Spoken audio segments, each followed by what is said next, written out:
오늘은 정의구현 사재단은 구름위의 산책이라는 주제를 가지고 박상훈 시임원 운영원장을 모시고 대화를 나누겠습니다. 운영위원장님, 천주교의 정의구현 사재단들은 자유민주주의 혜택만 누리며 자유민주주의 체제를 부정하고 3대 독재 체제의 북한만을 추종하는 이유가 무엇입니까? 예, 한국의 천주교는 지금 정의구현 사재단이 압도적으로 주류를 이루고 있고 자유민주주의를 수호해야 한다는 정신을 가지고 있는 사제들은 표현을 못하고 수면 안에 내려앉아 있습니다. 과거 박정희 대통령 시대에 김수환 추기경이 그 독재에 항거하고 바른 말을 했기 때문에 많은 국민들의 지지와 호응을 받았던 적도 있었습니다. 그러나 박정희 대통령 서거 후 그 김수환 추기경은 그의 업적을 인정했습니다. 다시 생각해보면 가치관의 객관화라고 볼 수 있겠습니다. 하나의 예를 들면 경제개발 5개년 계획이 이승만 대통령 때 또는 장면 정부 때 이미 입안을 해놓은 것인데 실천을 못했던 것인데 박정희 대통령이 그것을 아주 리더십을 가지고 잘 운영을 해서 성공을 거뒀습니다. 그런데 이것이 만약에 그 장면 정부 시대나 이때에 이런 경제개발 5개년 계획을 한다고 했을 때에는 정상배들이 들끓어 가지고 각자 자기 개인적인 이익을 취하려고 했기 때문에 그 계획이 실패할 수도 있습니다. 그러니까 이러한 점을 여러 가지 각도에서 아마 김수환 추기경께서는 자기가 독재에 대해서 비판을 했지만 그러나 박정희 대통령의 업적도 객관적으로 평가한 것 같습니다. 그런데 그의 그 수족과 같은 그 인물인 함세영 신부는 그렇게 말하는 김수환 추기경을 비판했습니다. 그리고 오늘날 현재는 그 사회주의를 지지하는 주교들이 대부분이기 때문에 그들이 모든 교구의 인사권 이런 권한을 다 가지고 있기 때문에 뭐 바른 말을 그거에 어긋나는 즉 사회주의가 옳지 않다는 말을 하게 되면 어떠한 불이익을 받을까봐 두려워서 침묵하는 경우도 있겠고 또 어떤 경우는 어떤 사람의 말에 의하면 신학생이 되기 전에 가난한 시절에 살았기 때문에 그 어릴 때 마음은 부자들에 대한 혐오감을 가지고 있기 때문에 그런 개인적 체험이 자기의 그 가치관을 그렇게 사회주의가 옳다는 것으로 갖고 있다고 말하는 사람도 있습니다. 그런데 천주교와 같은 뿌리를 가진 개신교의 목사들은 자유민주주의를 찾기 위해 길거리에서 투쟁하고 있는데 왜 그러한가요? 예, 개신교도 역시 각 교단의 신학교에는 좌경하던 교수가 많아서 거기서 배출되는 목사들이 상당히 좌경화됐다고는 하지만 그러나 그거에 반하는 그 좌경화된 것에 대해서 반하는 아주 그 자유민주주의의 그 체제를 수호하는 그러한 목사들이 자기 목소리를 내고 있습니다. 예를 들면 전광훈 목사, 정동수 목사, 심현보 목사, 고병찬 목사, 또 그리고 가장 대표적인 김준홍 목사 등이 이러한 그 사회주의를 비판하고 그 자유민주주의를 향해서 가야 되겠다 이렇게 생각하고 있습니다. 이러한 객관적인 사실을 이해하기 위해서는 우리의 그 지정학적 여건을 한번 살펴봐야 되겠습니다. 옛날은 소련이죠. 소련이 사회주의고 중국이 사회주의고 또 우리와 적대적으로 맞서고 있는 북한도 사회주의지만 그러나 그들은 전부 망했습니다.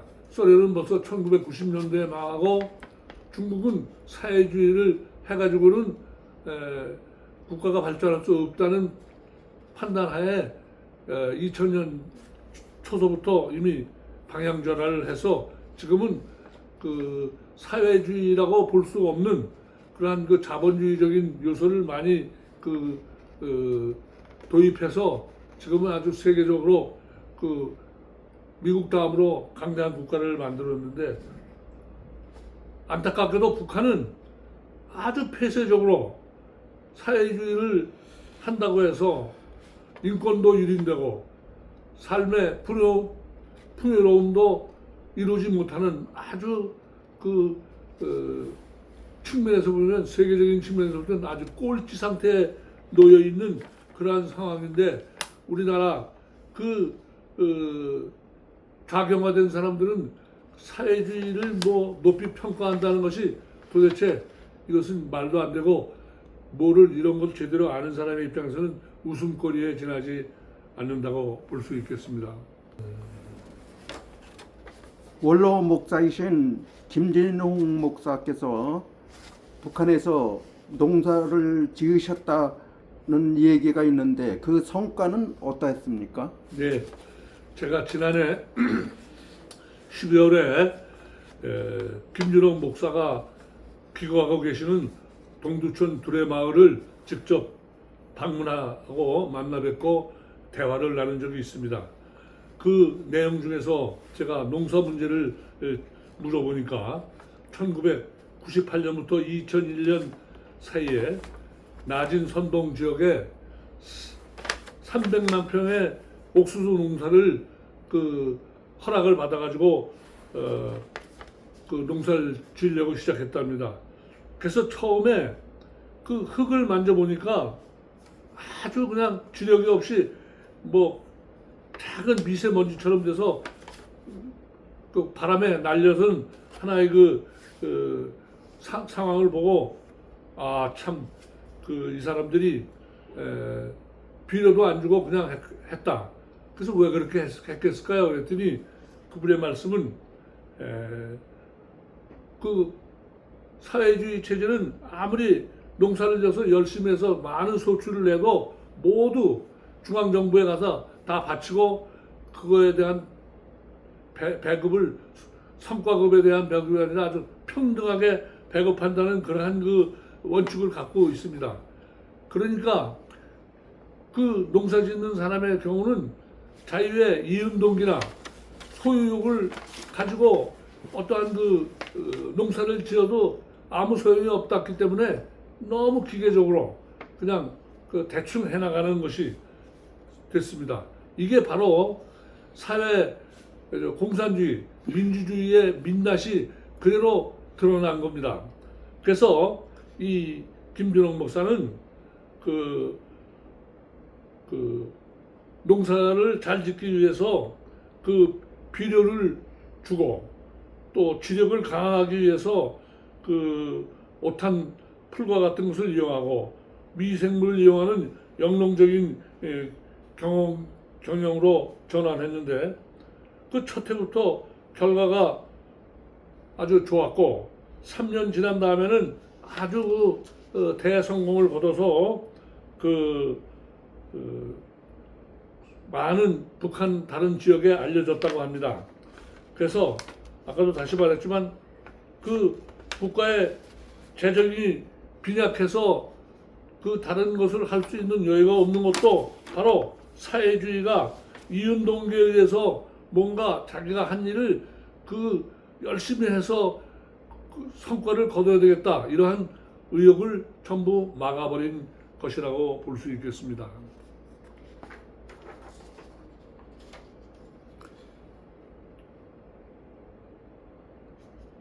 그렇게 성과가 좋았다고 그러는데 왜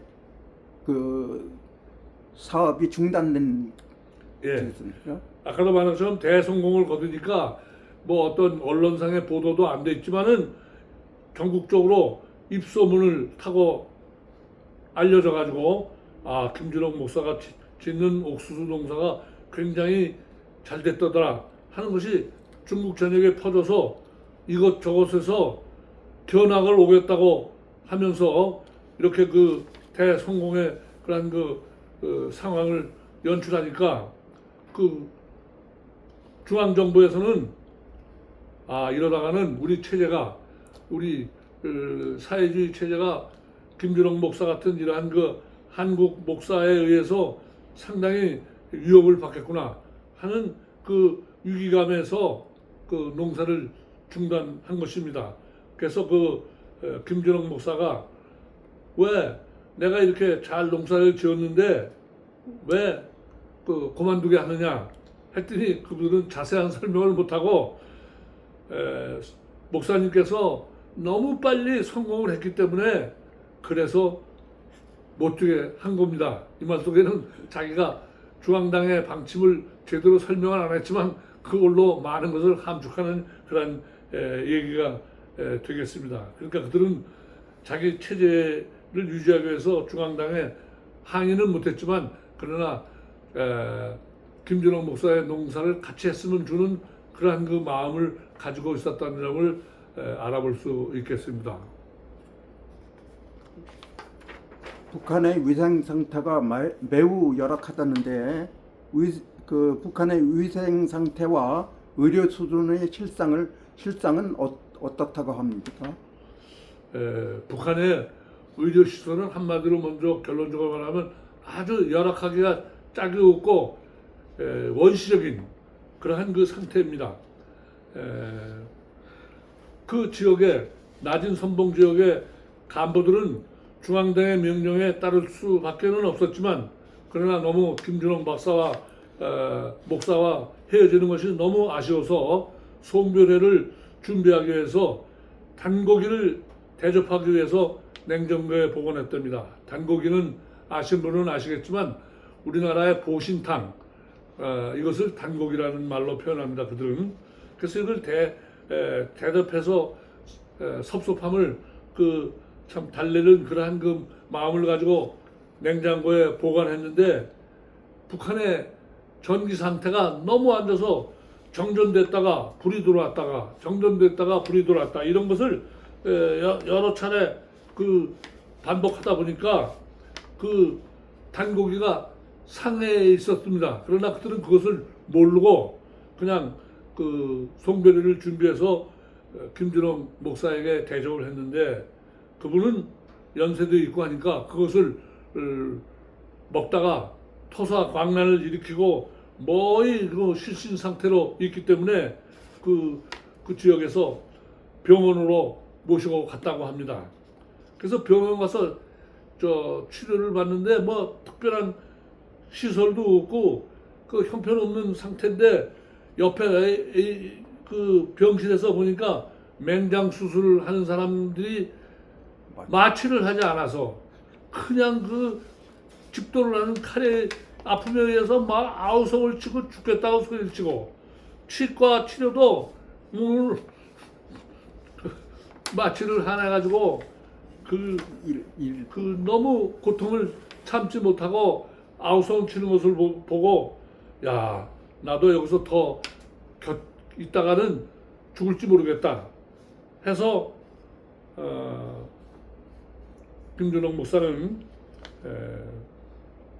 중국 쪽 도망강을 건너서 중국 연변 지역의 병원에 가서 치료를 했는데 그 한국인이 운영하는 병원이었다고 하는데 아주 현대적인 시설을 갖추고 그랬기 때문에 그는 거기서 치료를 해서 그 토사광란으로 해서 오는 그런 그 병세를 많이 치료했다고 합니다. 이런 것이 바로 그 아까도 거듭 말씀드렸지만 그 국민들이 많은 그 소출을 내거나 자기 하는 일에 그 재정을 많이 창출해냈다면은 아마 사회주의 국가이기 때문에 의료시설도 국가에서 다 해준다고 호언장담했으니까 거기에 좋은 시설을 갖출 수 있겠지만은 돈이 없어요. 돈이 재정이 고갈되어 있기 때문에 그냥 방치하고 아마 고위급만이 아마 그 제대로 된 의료 혜택을 받는 것 같고 일반 백성들은 정말 우리 국민들이 보기에는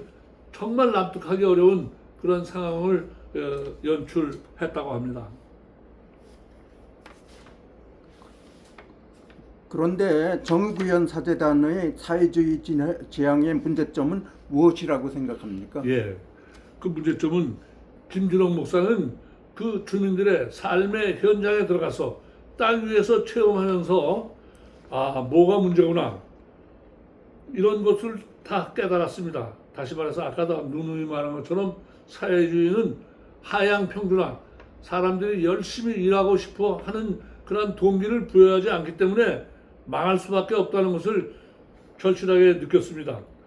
그러함에도 불구하고 그 중국에서 만난 김준옥 목사가 만난 그 정의구현 사재단 소속 그 신부들은 사회주의가 아주 우리 인류에게 훌륭한 정치 철학이다 이렇게 역설하는 걸 보고 참 기가 막혔답니다. 그러니까 우리가 볼 때는 그들은 현장에서 현장 체험을 하면서 얻어낸 것이 아니라 저 하늘 위에서 내려다보아서 그 실태를 제대로 알아보지도 않고 하는 거기 때문에 저는 이것을 그들이 갖고 있는 견해는 하늘 위에서 있는 구름 위의 산책이다 이렇게 이름 지어주고 싶습니다. 어떤 이들은 이러한 그 정의구현 사재단의 사실성이 부족한 것을 그들은 이슬만 먹고 사는 사람들이라 이렇게 평가하는 사람도 있습니다. 그래서 북한의 실제 모습은 어떻습니까? 그 사회주의가 뭐 사람이 먼저다 이런 그 주제를 가지고 있지만은 그러나 북한은 그 실제 삶도 아주 가난하게 짜겼고 우리가 알려진 것처럼 몇백만 명이 굶어 죽고 또 인간의 권리는 그 자유를 보장해야 되는 것인데 그들의 인권 유리는 정말 그 우리나라는 박정희 대통령 시대에도 독재를 했다 그러지만 재판 없이 뭐 하는 경우는 상상을 못합니다. 그런데 여기서는 그 중앙당의 그 우두머리인 그 주석이라 그러나 이런 사람들 여기서는 김정일이겠죠. 김정일이 말 한마디에 의해서 뭐 재판 없이 막 처단하고 그래서 주민들이 그 걸리면은 극형을 당하니까 그냥 아무 말도 못하고 침묵하고 살고 있기 때문에 유엔에서 그 인권 한 상태를 조사해 보니까 북한은 100점 만점에 30점도 아니고 3점으로 채점했습니다. 100점에 30점이면 이거는 뭐 학생으로 치면 맨날 집에 가서 잠만 자고 와서 시험 봐도 그거보다 더 점수가 나올 텐데 이렇게 인권윤리라는 그런 실태를 가지고 있는 이러한 북한의 굶주림에 허덕이면서 또 인권도 자유를 보장받지도 못하고 그 뭐 저 여당 같지만 그 노무현이가 대통령 때 북한의 이동의 자유도 얻는 것도 모르고 괜히 판문점부터 평양까지 기차를 놔준다는 등 이렇게 했는데 그게 다 쓸모없는 것이 돼서 지금 아마 철거했는지 어땠는지 알 수가 없습니다. 소용이 없어 그 효용 가치가 없는 그러한 그 열악한 상태에서 그 먹고 사는 문제도 형편없고 인간의 자유도 존중받지 못하는 이러한 삶을 살고 있는데도 불구하고 정의구현 사재단들은 왜 그런 실태를 눈 감아주는지 무식해서 모르는 건지 알면서도 외면하는 건지 참 알 수가 없습니다. 그 동안에 우리가 그 6.25 전쟁 이후에 그 70년 초반까지 북한의 경제 사정이 남한보다 월등히 좋았다고 합니다. 그런데 한국은 그 자유민주주의 국가들과 그 손을 맞잡고 협업한 결과 반도체, 자동차 산업, 조선업 이러한 제조업들이 세계 최고 수준을 늘고 있을 정도로 이렇게 그 시장 경제, 자유민주주의 체제에서 아주 높은 평가를 받고 이러한 것은 바로 아까도 말한 것처럼 이윤 동기를 보장하고 성취 의욕을 갖게 한 이러한 그 민주주의, 자유민주주의의 체제 덕분이라고 말할 수 있겠습니다. 마지막으로 우리 대수촌의 현황 및 나아갈 방향에 대해 간단히 말씀해 주십시오. 예, 그 대한민국을 수호하려는 신자들이나 국민들은 지금 정의원 사대단이 하는 행동이 너무 옳지 못하다고 생각하고 있지만은 제가 알고 있는 주위에 그 신자들 중에서 여기저기 알아보면은 정의구현 사대단이 마음에 안 드니까 그냥 성당을 나오지 않습니다. 그래서 저는 그러지 말고 우리가 그들을 이겨낼 수 있다는 굳은 신념을 가지고 활동해야 된다. 이렇게 개인적으로는 역설하고 있는데 대수촌도 그와 같은 신념을 가지고 즉 정의구현 사대단을 이겨낼 수 있고 그들이 잘못한 것이 세상에 신자들에게 의해서 증명될 수 있는까지 우리가 싸워야 되겠다. 이렇게 생각해서 많은 중도적인 입장으로 생각하는 우리 천주교 시인들이 천주교 교우들이 우리 대수촌에 같이 힘을 합쳐서 이러한 정의구현 사대단을 퇴치하는데 힘을 모아야 하겠고 지금 현재 상태는 우리가 매우 열악한 상태입니다.